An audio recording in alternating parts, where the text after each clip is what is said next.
today we are doing an installation of this Pipercross PP1895 Plus filter on this VW Passat 2 litre TDI. So to start off with, you locate where your airbox is and you find the correct size screw to undo all the screws on the airbox. Alright, so now all the screws are loose.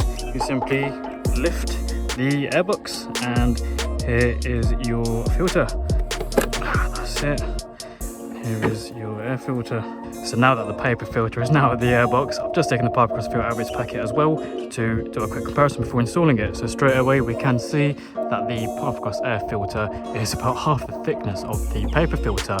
However, the Pipercross air filter is significantly better as it does allow more airflow into the engine through the airbox rather than the restrictive paper filter.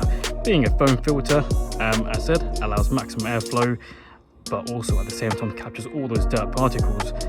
The Plus filter having two different foams, the top foam to capture the larger particles and the second foam capturing the smaller particles. Right, so that's a quick explanation done. Let's install this thing. And just a quick one before we do install the Pipercross filter, it's good to give your airbox a quick clean before installing it to make sure that it's all fresh. So now that the airbox has just been cleaned out, you can now install your Pipercross air filter. Always ensure that the foam side of the filter is facing the way the air enters the airbox, in which case it is facing down.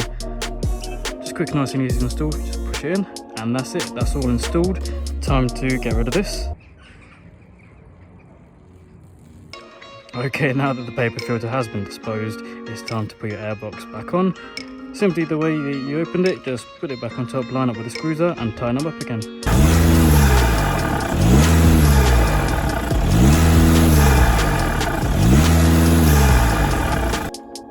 Alright guys, that's the PP1895 Plus filter installed. It was such an easy fit, so easy, your nan's cat could even fit an air filter. So what are you waiting for? Order your Pipercross air filter today.